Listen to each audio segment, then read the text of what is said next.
Welcome to today's episode of the Mindset Mentor Podcast. I'm your host, Rob Dial. Today, we're going to be talking about 7 habits to make you more productive. And so really what it comes down to is we all have 24 hours in a day. How can we make sure that with every bit of input, we get the most output out of it? Because I don't know about you, I've had days before where I'm working. And then I get to the end of the day, I'm like, oh my God, I did so much. I'm so tired, but I don't feel like I got shit done. You ever been in that situation? The reason why is because you're being busy, but you're not being productive. And so really what it comes down to is we need to get really good with our time management. We need to get really good with our productivity to make sure that for every minute of input that we put into getting something done, we get the most amount of output from that. And so let's talk about it.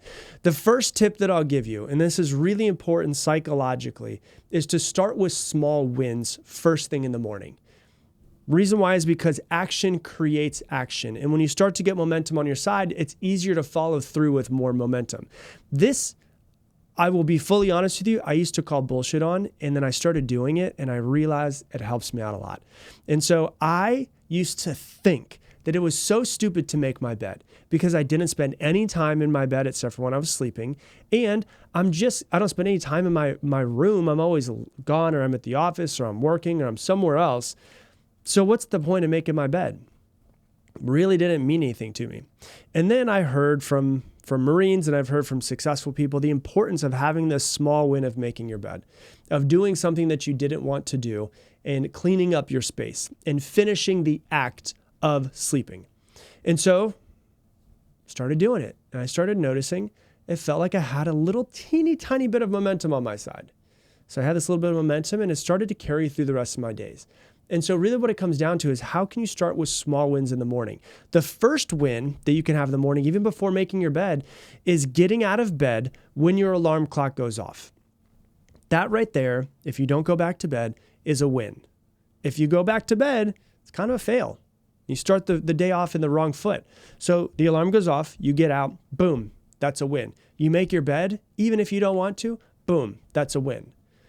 And so small wins get motion in the right direction. One of the fundamental laws of physics is that an object in motion tends to stay in motion. And this principle applies to your productivity as well. When you start your day with a proactive feeling and really feeling on your front foot as if you have forward motion versus being on your back foot, even if it's really small, it sets positive momentum towards the rest of your day. So completing one simple, easy task or 2 small wins before you even brush your teeth leads to a little bit of momentum on your side and a little bit more to be able to take action, because action creates action. So it's kind of like the domino effect. You knock over the first couple dominoes, it makes it a little bit easier to knock over the next couple dominoes. On the opposite side of that, if action creates more action, that also means that inaction creates more inaction. So procrastination causes more procrastination. Sleeping in causes more problems later on down the road. Not making your bed causes more problems later on down the road. You have to just really start to switch your mindset to have a get shit done attitude. Don't ever say I don't have time. Figure it out. If it's important to you, you will find a way and get it done. If it's not important to you, you'll make excuses. So really, first thing, start with small wins, get that positive momentum on your side. Second thing, if you really want to start to be more productive with what you're doing, is learn when you can.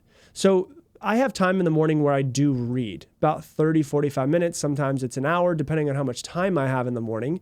But learn as much as you can. But there's so many pockets of downtime, and if you can't see me and you're just listening to me, I'm saying I have quotation marks to downtime, that can be turned into learning time. So for me, I love to listen and learn while I'm in the shower. I could just be sitting there in silence, or I could be learning as well while I'm doing that. I could be listening to audiobooks. There's so many times where I'm traveling, I'm going from one place to another. I'm driving from my house to the office. It takes about 12 to 13 minutes. And I'm driving from the office back to my house. It takes about 12 to 13 minutes. If I take that, and instead of listening to music, which I love listening to music, if I'm like, you know what, I'm going to learn in this time, that's 26 minutes. Let's just make it easy, the math easy. That's 25 minutes of learning round trip. Okay, over the course of 3 days, that's a couple hours that really I'm learning. And I'm using my quote unquote downtime to actually get better. So there's traveling, there's showering, there's brushing your teeth, there's the driving, there's a plane flight. If you have a 3-hour plane flight, you could just listen to music if you wanted to, and that's completely your prerogative. Or you could say, you know what, I'm going to use this plane flight to make myself better. I have to get on a plane and go to LA tomorrow. And so for me, I'm already thinking, what can I learn in that 3.5-hour plane flight so that when I land in LA, I'm a better person than when I took off in Austin. Hey, if you're loving this episode, do me a real quick favor. Give us a like down below for the YouTube algorithm. And if you don't want to miss any more episodes, make sure you hit that subscribe button so that every time we pop up, you'll know that a new episode has come out. Learn when you can. There's so many pockets of downtime. When I'm literally, the way my house is set up is perfect. We have a big open concept, and when I'm sitting there and I'm making eggs in the morning, I can see into the living room and I can see my TV. And so every morning, I usually put on some sort of video on YouTube that is helping me learn. So in those 20 minutes of making eggs and then eating them, I'm learning. There's so many pockets of downtime and pockets of silence that we can use to learn to get better. So how can you learn around everything that you're currently doing? Not making space for it, but in changing your schedule around, but just how can you put more learning into your day to make you better? So that's number 2. Number 3, you know this one. If you've been listening to this podcast for a long time, I feel like I'm a broken freaking record when it comes to the Pomodoro technique. I just say it over and over and over again because it works so damn well, and it is something that has absolutely changed my life. It's so damn good that I actually put it into my book. There's an entire section where I talk about the Pomodoro technique. And really what it comes down to is 25 minutes of working on one thing and one thing only and 5 minutes off. There is a whole lot of, and this is in my book, but there's a whole lot of psychological reasons why this works so well. There's a whole lot of neurobiological reasons of why this works so well. I don't need to dive into it in today's episode. You can buy the book. You can listen to other episodes where I talk about the Pomodoro technique. But really what it comes down to is you find one thing to work on and you give yourself 25 minutes to work on it, and you only can do that thing for 25 minutes. And then you take 5 minutes off.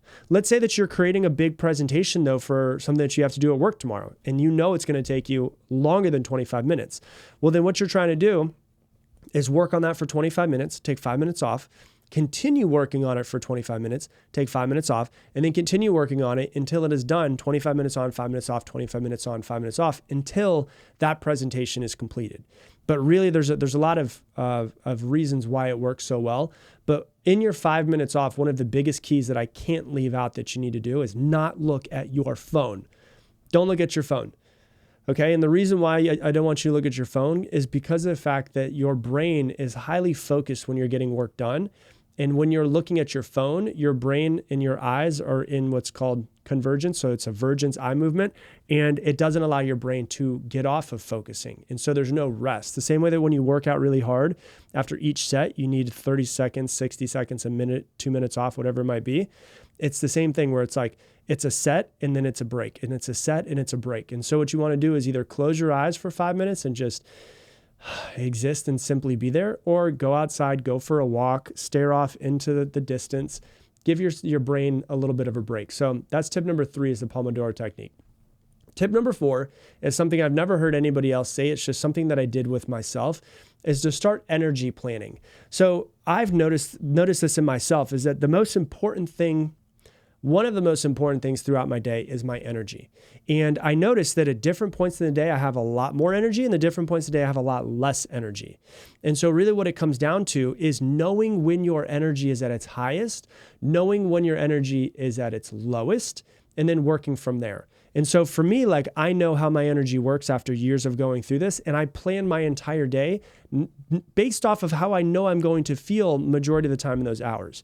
And so for me, I wake up, I have my morning routine, I go through it, I do my workouts, and then until 10 a.m., it is me time and it is creativity. And I try to figure out how to be more creative, whether that's creating stuff for Instagram, creating podcast episodes, and starting to have ideas around podcast episodes and just throwing ideas down and seeing what comes up, whatever it might be.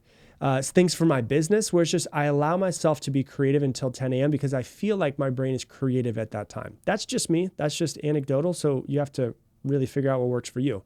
From 10 a.m. to 1 p.m. is when I start planning and scripting podcast episodes and planning out what it's going to look like. And I do my research for hours and try to figure out and find as many psychological studies to prove what we're teaching here to show that we're not just throwing shit at the wall. Like, this is actually fact that we're basing this off of. That's from 10 a.m. to 1 p.m. That's when my brain tends to be the most focused. From 1 p.m. to 4 p.m. is my recording, is my coaching, and is my creating time. Like, so right now it is 3:03 p.m. In Austin, Texas. This is my recording time. I got here at 1 p.m. today. And so from 1 p.m. to 4 p.m. is my planning, is my recording and my coaching and my creating podcast episodes, creating content time. And then from 4 to 6 p.m. is where my energy starts to dip. So that's me finishing up the smaller tasks that need to be done for the day. Me finishing up what needs to be done. So like as soon as we get done here, I have to hop into a Zoom call with my executive team to see what we got going on for the day and kind of button up the day and then make sure that we're good for tomorrow. And so I plan my day based off of where I know my energy typically is, because I've been following myself and my energy for years now. And I plan my entire day based off of that. And so can you start planning out your energy so you can get things done the way that you want it to? My business partner, he gets a second win from like 10 p.m. to 8 p.m. 10 p.m. to 12 a.m. So for those 2 hours, he gets a second win and he gets a lot of work done. He plans for that. I'm asleep by that time, so I'm not. And so it's really about knowing yourself, and when you feel like you have the most energy, when you have the most energy to get things done, when you're the most creative, when you're the most productive, and plan your day around that. That's number 4. Number 5 is to have a cutoff time. And the reason why is because people work better with boundaries. Knowing there's a definitive time where you have to get stuff done makes you more focused and more efficient. It also ensures that you have time to recharge, which is essential for really long-term sustained productivity.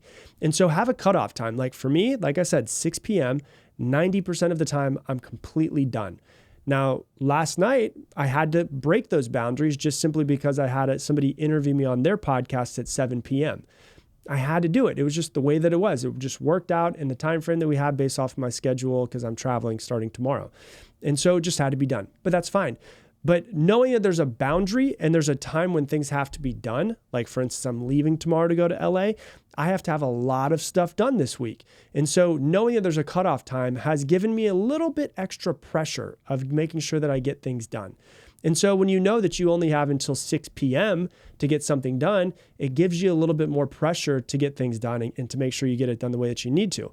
So it's kind of like, I don't know if you used to be like me, like I hated school and I hated studying. And I would always wait until like the night before and I would just cram and I would get as much information into my head as I could. The reason why was because there was a cutoff time and I got way more productive the night before than I was the 2 weeks before, knowing that my test is going to be coming up.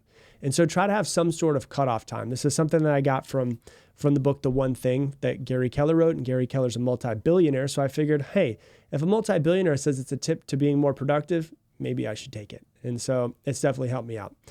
So that's number 5. Number 6 is to prepare the night before. And so one of the things I found with a lot of people is they wake up and they go straight into reaction mode. And that's not the way to really be productive and to start actually getting on a front foot and starting to move forward in the direction that you want.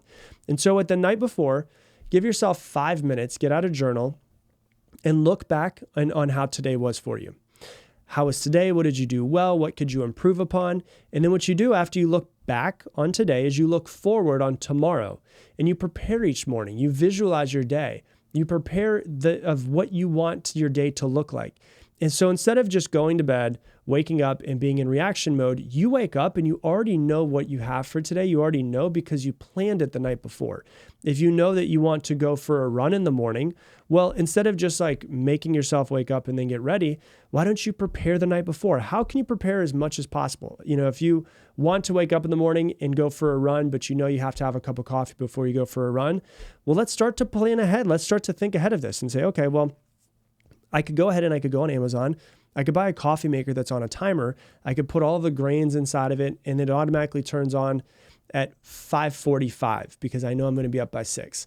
And then what I do is I know I'm going to go for a run. So when I go to bed, next to where I brush my teeth and the counter that's there, I'm going to put my running shoes, I'm going to put my socks, I'm going to put my underwear, I'm going to put my running shorts, I'm going to put my running shirt. I'm going to make sure that my iPhone is charged or my Apple Watch is charged, my AirPods are charged so that I can be ready and not even have to think in the morning. How much better would that be if you wanted to go for a run? How much less resistance would you have to going for a run and making it easier on yourself if you woke up in the morning, you had all of your clothes laid out, You brushed your teeth, and by the time that you walked into your kitchen, there was already a pot of coffee that was waiting for you. It's just so much less resistance and so many less things that you have to think about. And so really what it comes down to is, number 6 is, how can you prepare the night before to set yourself up for success tomorrow? And that's really what it comes down to. And number 7, some of you guys are going to hate me for this. Do a digital detox. Now, there's different levels of digital detox. It could be for a couple hours or it could be for a few days. If you think you don't have enough time, throw your phone in a drawer and don't look at it for as long as possible. Don't look at it for 2 days. Delete Instagram, delete Facebook, delete TikTok, delete everything that takes your time, and you're going to find you have so much more time in the day that you thought that you did. You're just wasting a lot of your time on different digital devices and different social medias. For me, just so you guys know, I have 2 separate phones. This is something I just implemented over the past couple months. My personal phone does not have any social media app. It does not have Facebook. It does not have Instagram. It does not have TikTok. It does not have any of that stuff. It doesn't have Reddit. It doesn't have anything that could potentially steal my energy away. On my work phone, which I keep in my office, charged at all points of time in the exact same place, that's where I post from social media. That's where if you see me on Instagram, if you see me on Reels, that's where it's getting posted from that phone. But I only go to that phone when I need to post, when I need to get work done, whatever it might be. What's crazy about it? My screen time over the past 2 months has gone down 50%, which means I'm spending 50% less time on my phone, which means I'm spending 50% more time with myself, with my wife, in my business, and focusing on things that need to be done. And so what does a digital detox look like for you? It could be that you delete all social media apps for the next 30 days and just see how it is. It could be that you do the same thing I did. Not everybody has the means to buy 2 phones, but if you want to try it out and you do, try it out. See if it helps you out. Maybe you have a business phone, maybe you have a personal phone. So I know that when I leave and my wife and I go to dinner and she goes to the bathroom, I can't pick up my phone and go on Instagram. I just have to sit there and simply enjoy life. Oh, damn it. Look at that. I have to just simply be and look at the surroundings and exist as a human. So it could be like that if you want it to, or it could be that you just turn off all of your notifications. If you have a ping from your phone or your computer and you're highly focused, research indicates it can take up to 23 minutes to fully regain the concentration that you had before the distraction. So maybe your digital detox is turning off all of your notifications. I don't get any notifications from any text messages, from any social media, from my email, none of those things. The only way that my phone lights up is if I get a phone call. That's it. And so maybe you do something like that. Maybe you decide that you're gonna have certain designated tech-free times throughout your day. When you know that you need to get your deep work done, you need to be really focused. Maybe what you do is you have tech-free times throughout your day. When you do your energy planning, you say from this time to this time, from 1 to 3 is when I know I'm the most focused, and that's when I'm gonna do my deep work and I'm gonna start writing my book, or I'm gonna do whatever it is you need to do. Then maybe your phone has to be in a completely different drawer away from you so you can't even see it. And so what you want to do is allocate specific times in your day where you're entirely offline. And if you work for someone else and they're like, you can't do that, explain to them how it's going to help you be more productive. And just start to figure out how you can disconnect yourself from this constant feeling like you need to get things done on social media and where you need to be seeing what everyone else is doing in their life. You always have to be fully connected. Not only will it boost your productivity, but it's really going to help your mental health and well-being as well. And so that is really the 7 different steps, the 7 different habits to create to start being more productive. Because once again, you don't get more than 24 hours in a day. All that really matters is what you do with every single hour in your day. So that's what I got for you for today's episode. If you love this episode, please do me a favor. Go ahead and share it on your Instagram stories and tag me in at Rob Dial Jr., ROBDIALJR. I love when I see you guys sharing it all over the place and I start to see you guys. Some people are like, hey, I'm on a walk and I'm listening to Rob. And sometimes people are at the gym and they're listening to me. And sometimes it's pictures of them and taking a picture of their car, playing their car, listening to me. So if you would go ahead and do that and share it, it would help us get the message out there and also be able to let me see what you guys are doing and get a little bit more connection with you. And with that, I'm going to leave you the same way I leave you every single episode. Make it your mission to make someone else's day better. I appreciate you, and I hope that you have an amazing